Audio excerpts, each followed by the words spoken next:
नमस्कार, मैं इमरान। शहनवाज उर्फ टीपू हत्याकांड को आज 20वें दिन है और इस केस में जो दफ़ा लगी है वो है 302/34।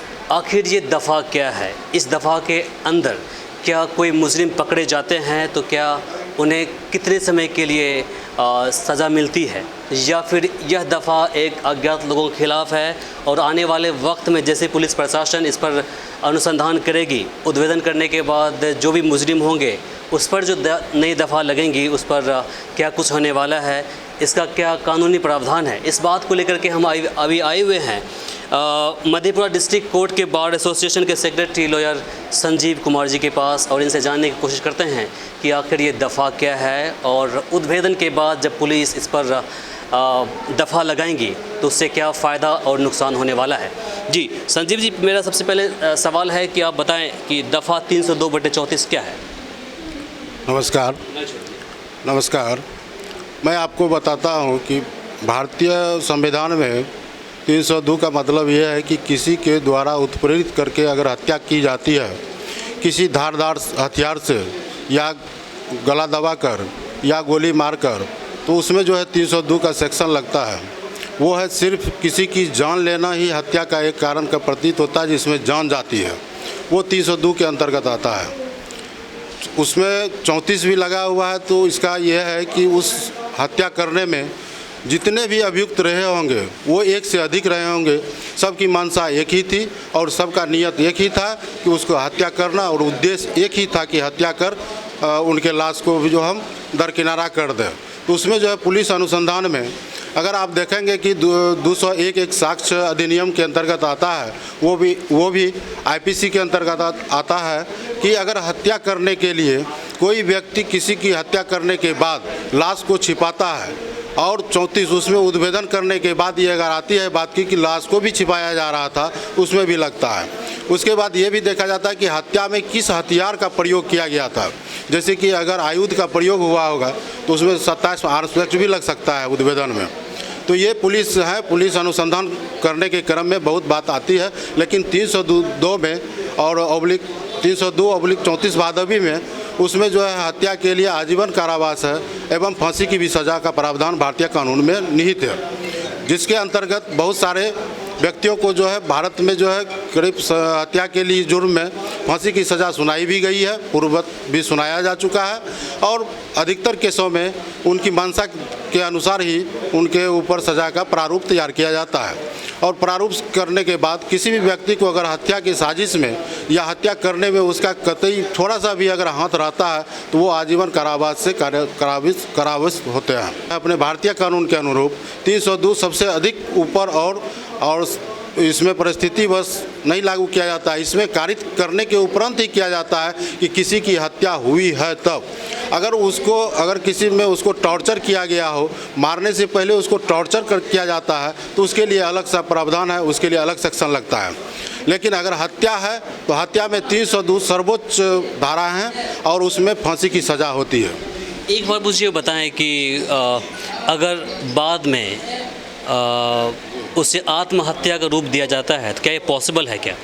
नहीं, उसके बहुत सारे रीज़न होते हैं कि कोई आत्महत्या जो है कि अगर कोई व्यक्ति फांसी से अगर खड़ा होकर लटके तो उसका सिर्फ गर्दन का एक फुला, वो साइंटिफिक रीज़न है।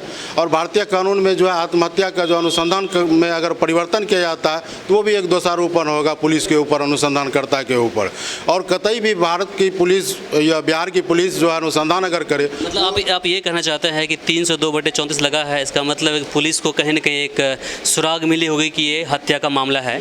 कल होकर के वही अगर मामला आत्महत्या पर बदलता है तो पुलिस के ऊपर सवाल खड़ा होगा, ये बोलो। जी, पुलिस के ऊपर सवाल खड़ा होता है। लेकिन फर्स्ट अगर प्रथम दृष्टया में ही देखा जाता है कि वो हत्या का मामला है कि नहीं है।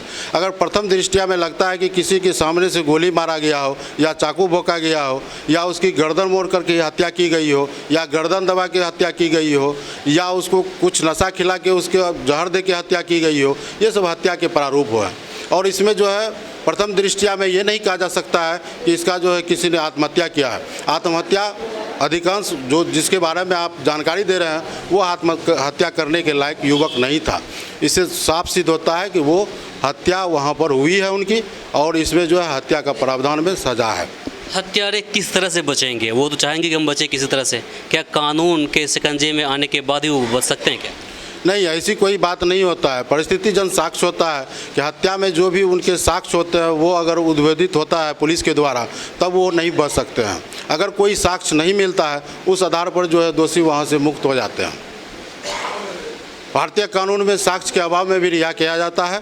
अगर पुख्ता साक्ष्य है तो उसमें जो है आजीवन कारावास और फांसी की सज़ा हो सकती है, सिर्फ बशर्ते कि किसी ने उसे ले जाते हुए भी देखा हो या ऐसा कोई सामान जो उस हत्या में प्रयुक्त किया गया हो जिससे साबित होता है कि हत्या करने हत्यारे के पास वो सामान बरामद हुआ है या उससे उसकी ताल्लुक़ रहा हो, इससे भी हत्या सिद्ध होती है। जिस तरह से पुलिस अनुसंधान में जुटी हुई है और उद्भेदन का जो भी रिजल्ट सामने लाएंगे वो, तो उनके बाद क्या आपको लगता है कि हत्यारे बच जाएंगे? नहीं, ऐसा नहीं होता है कि पुलिस अनुसंधान अगर करे, आरोप पत्र तय करती है, आरोप पत्र न्यायालय में दाखिल करना होता है। आरोप पत्र दाखिल करने के उपरांत बचना किसी भी अभियुक्त को मुश्किल है। एक बात आपसे हम और जानना चाहेंगे कि आखिर इस तरह के केस में लंबा समय क्यों लगता है?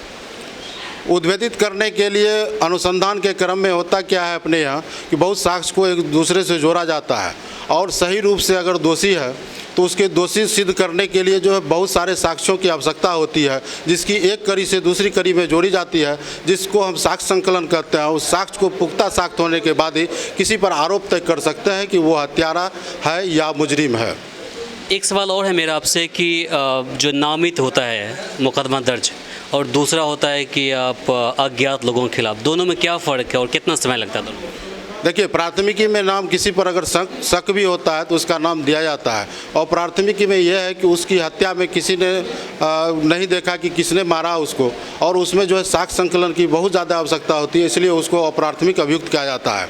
अप्राथमिक अभियुक्त का मतलब ये हुआ कि उस घटना में कोई भी संलिप्तता किसी की भी रही, जैसे कि अभी का जो अनुसंधान है वो बहुत हाईटेक हो गया है। मोबाइल लोकेशन देखा जाता है, टावर लोकेशन से उसका पकड़ किया जाता है कि उस टावर पर से वो व्यक्ति था या जो व्यक्ति उस इलाके में घूमते फिरते देखे जाते हैं, वैसा शक किया जाता है, आपराधिक इतिहास लिया जाता है। सारी चीज़ों को वस्तुतः मिला के उद्भेदन करने के उपरांत ही पुलिस अनुसंधान कर आरोप पत्र तय करती है।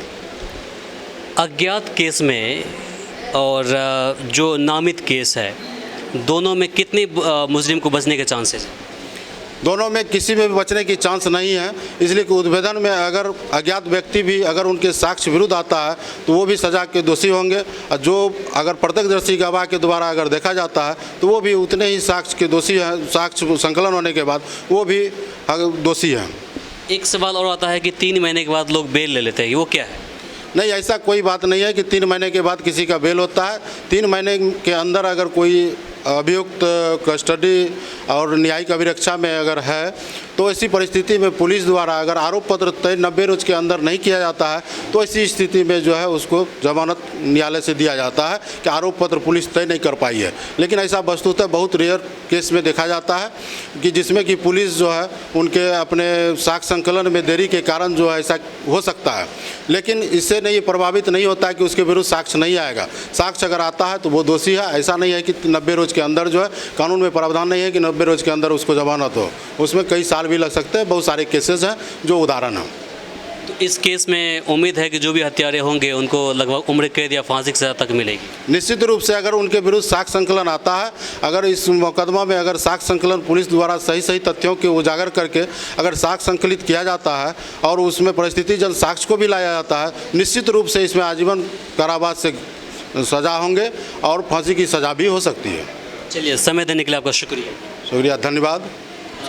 अभी मेरे साथ थे संजीव जी जिन्होंने अपनी बातें रखी है और हमें उम्मीद है कि आपके मन में जितने सारे सवाल दौड़ रहे होंगे वो सारे क्लियर हो गए होंगे, उनका जवाब आपको मिल गया होगा।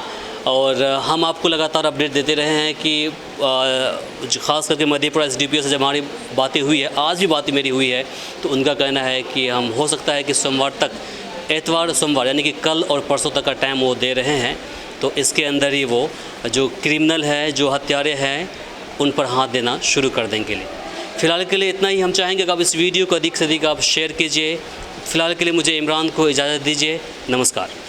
हमारे इस चैनल को सब्सक्राइब करें, साथ ही बेल आइकन पर प्रेस करना ना भूलें ताकि हर अपडेट्स आप तक पहुंचती रहे।